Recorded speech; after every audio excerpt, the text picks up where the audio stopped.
Welcome back to Fox Recaps. Today, I'm going to explain the movie The Secret of Moonacre, released in the year 2008. The movie begins with a girl named Maria Merriweather attending her father, Colonel George Herbert Merriweather's funeral, with his former babysitter guardian, Miss Heliotrop. Before his death, Merriweather lost everything, so Maria only inherits a book called The Ancient Chronicles of Moonacre Valley. After mourning her father, Maria reads the book, which tells the story of a young woman that lived 100 years ago. The woman's skin was as pale as the stars, and her heart was as pure as a meteorite's. Such was her bravery and goodness. She was beloved by nature as if it was its daughter. One day, the moon blessed her with an extraordinary gift of moon pearls, and from that day forward, she was known as the Moon Princess. The Moon Princess belonged to the Dunoir clan, and she fell in love with Sir Rolfe Merriweather. On her wedding, Moon Princess's father, William Dunoir, blessed the union by gifting the couple with a rare black lion, while Sir Rolfe gave his bride a unicorn. Overflowing with happiness, Moon Princess showed the magical pearl necklace to everyone and told them that those pearls can reveal the truth in a man's heart and can grant every wish, good or evil. The movie then cuts back to the present. The next day, Maria parts ways with her staff and leaves her London palace. Miss Heliotrop decides to accompany her to her uncle, Benjamin Merriweather's place in Moonacre, citing the promise she made to Maria's mother to look after the girl. On their way to the destination, they almost get kidnapped by a bunch of thugs, but somehow manage to escape. After traveling through the rough country roads and crossing into the Moonacre estate, they finally reach the Moonacre Manor, which belongs to Maria's estranged uncle, Sir Benjamin Merriweather. Miss Heliotrop tries to tell Ben about being attacked by the bunch of thugs, but he has no interest in her fascinating story. Instead, Ben takes them inside the manor and introduces them to his dog, Rolfe, who he claims can kill in an instant. Ben then guides Miss Heliotrop to her room before escorting Maria to her room on the top of a tower. Maria initially doesn't like the idea of sleeping away from her caretaker, but she loves her room, which has its own fireplace and contains a ceiling that looks like the night sky. The next day, when Ben sees the storybook with Maria, he seizes it and keeps it in his library despite Maria's protests. Maria confronts Ben at breakfast, but he brushes her aside. Miss Heliotrop tries to diffuse the tension by making small talk, but Ben tells her he likes silence while eating. Then, he tauntingly reveals that he hasn't let a woman set foot in his manor in years. He also calls Maria's father a coward for leaving Maria with debt, forcing her to defend her father's honor. Later, when Ben is in a good mood, he gives them a tour of the mansion and reveals that the thugs who attacked them were from the Dunoir clan, advising the girls to stay away from the forest. Later, Ben and Maria go to the market on horseback.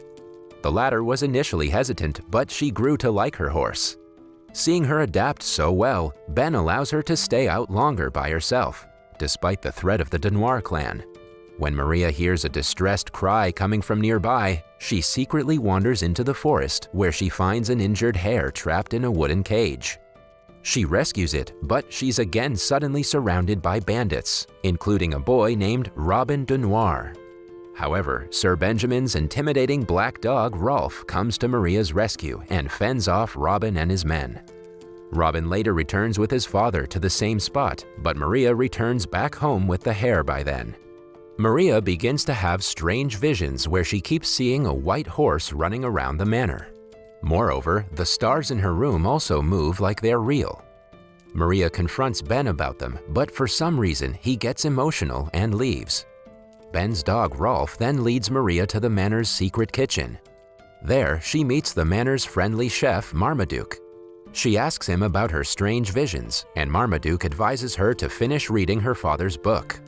With his help, Maria manages to get to her father's book in Ben's library.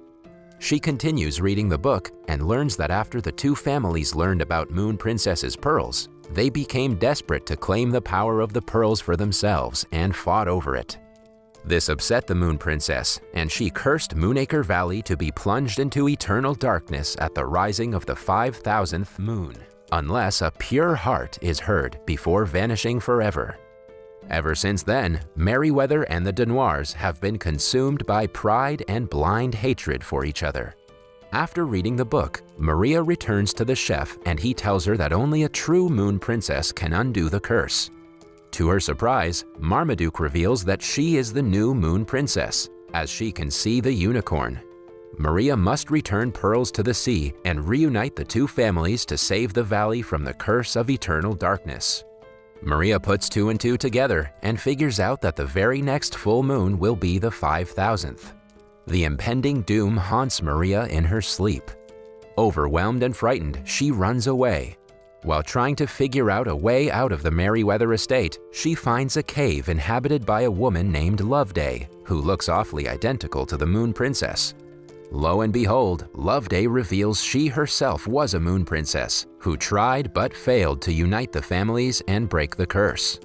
For some reason, when Maria suggests asking for her Uncle Ben's help in breaking the curse, Loveday gets agitated and she cautions the girl against bringing up his name ever again. It's revealed that the Denoirs stole the casket containing the pearls while the Merryweathers took the key to it. Maria suddenly remembers seeing the key in the book's bookmark. She then asks Loveday to take her to the Denoirs.